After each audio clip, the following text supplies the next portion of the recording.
On this episode of Eat Sleep Drive, it's about time for a full review of the ISF.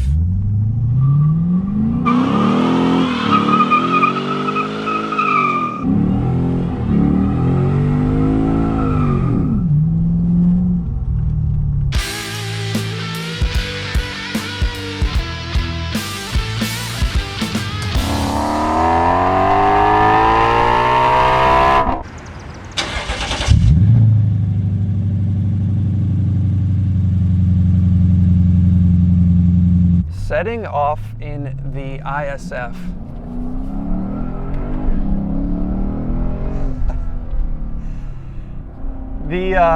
The first thing that you're going to notice with this car that dominates the whole experience, that makes this car as special as it is this 5-liter V8 engine. It is tuned in part by Yamaha, which really makes a lot of sense when you start driving this thing because it has a really interesting character about it.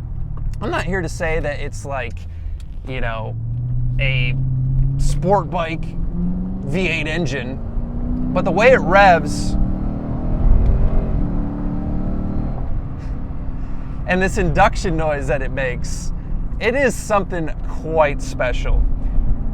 371 pound-feet of torque, 416 horsepower.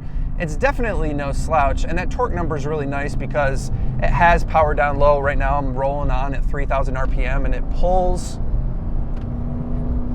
The induction noise is really what sets this engine apart from a lot of engines. Ooh.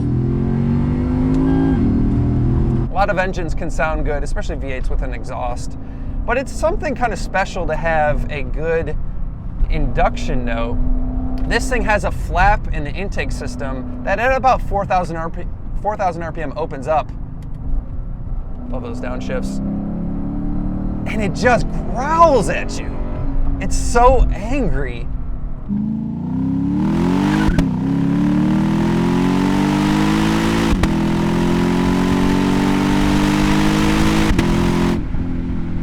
But it's also such a clean sound. I love V8s that can rev a little bit. 7,000 RPM isn't a ton, but it's certainly better than you would get with a pushrod V8 like an LS, and it has a much different character than an LS. Keeps going. It's a great engine. Now, it is to be said that this car sounds a little bit better, especially from the exhaust side, because I have an exhaust on it. This is my personal car, by the way.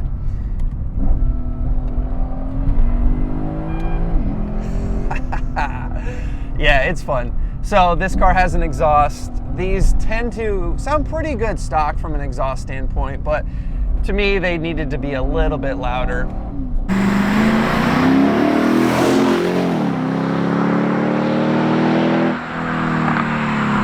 Talk about this transmission here because I just threw it, I was in manual, I just threw it into automatic.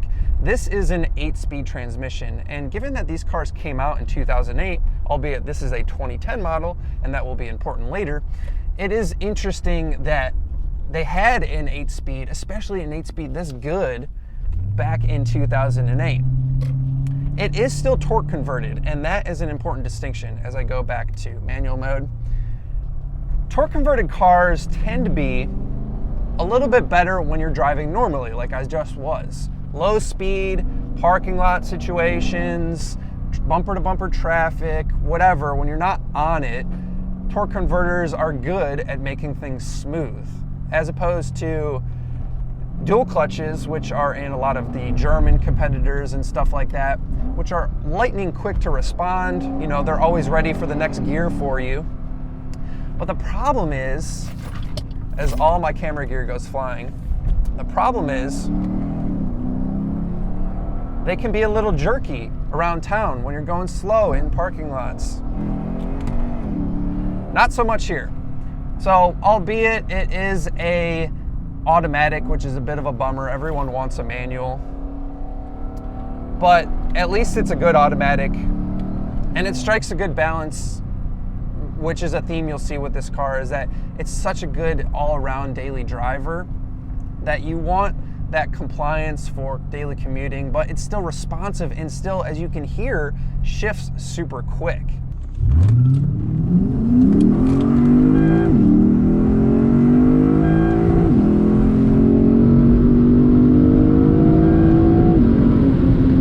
I had to stop for a moment there because my stuff went everywhere. But have no fear. The ISF gets up to speed really quickly. Let's move on to the steering, the suspension, and stuff like that. I first want to talk about the steering wheel. Good shape. I really like the look of it. It looks really cool with this F badge down here and this little blue mark down here.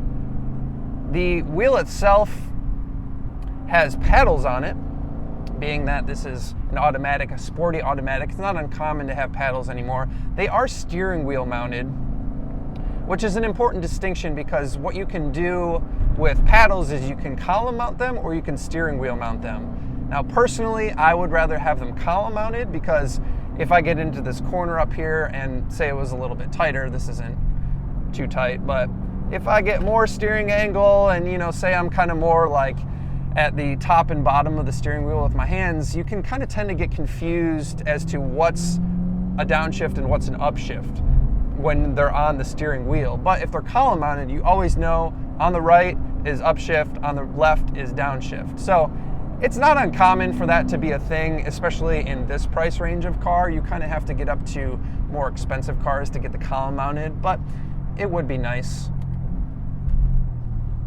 The steering itself, I hate to say is the biggest letdown because that makes it sound super bad. It's just that the rest of the car is so good and the steering is okay. It doesn't have a ton of feel, and that's the biggest problem. Now, one of the things I've done, this car only has 2 mods. It has an exhaust, which we've already talked about, but it has lower control arm bushings as well. And that has helped the steering, certainly from a turn-in perspective, but it does give it slightly more feel. It's still far away from being on par with something like an M3. So that communication with the steering wheel is a little bit of a bummer. The suspension, though, is great. It is very balanced, which I like, and what's interesting is that this just has one setting because it's not adjustable. You know, some cars of this era, and certainly now, all have harder modes, softer modes. You can adjust the dampers here and there. But this car is just a standard suspension. But even though that's like an old school thing, it still feels really good. It doesn't beat you up on the street, but it's still definitely super sporty on back roads like we were just on. And the other thing is you don't have to worry about any complexity, and you don't have to worry about when it does break, it's going to be insane amounts of money to fix. So that's kind of nice. And you also just get in and drive it, and you don't have to mess with any settings.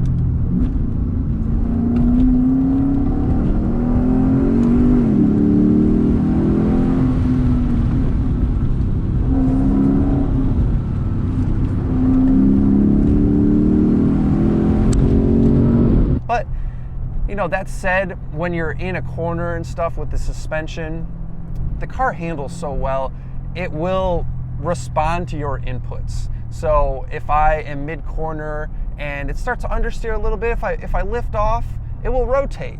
This car tends to feel a lot smaller than it is. It's a relatively heavy car, but it tends to feel a lot smaller if you're in the turns and just really whipping it around. And that's quite a compliment.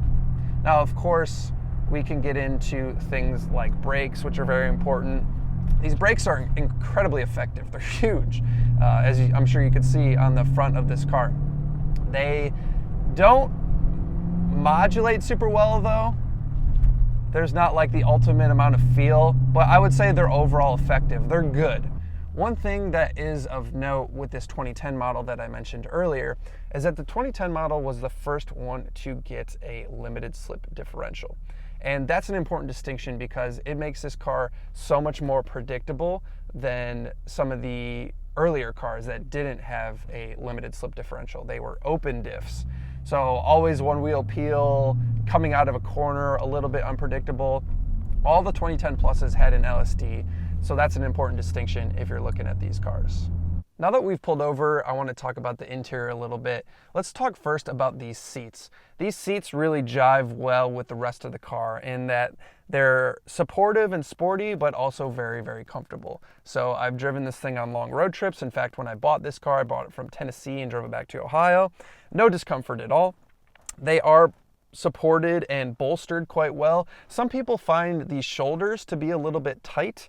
I have a pretty narrow frame, so they fit me perfectly, and I have no issue with them.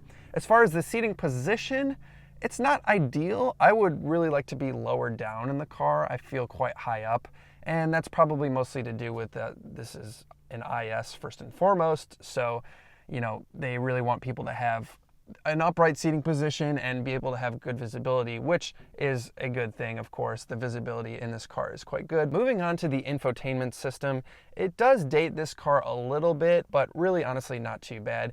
Any car with a screen is going to get dated as crazier resolutions and stuff like that come out, and that's really what you have here, is that this car is 10 years old, it's a 2010, and the resolution is par for the course for 2010. We've obviously come a long way since then. That said, it's decent. Fortunately, you have all these buttons on the side here that make it really easy to get to wherever you want to go, so you don't have to mess around with the screen too much or anything like that. It does have Bluetooth, which is nice, and that's really all I use. I get in here, my phone pairs easily, and I just play music from my phone.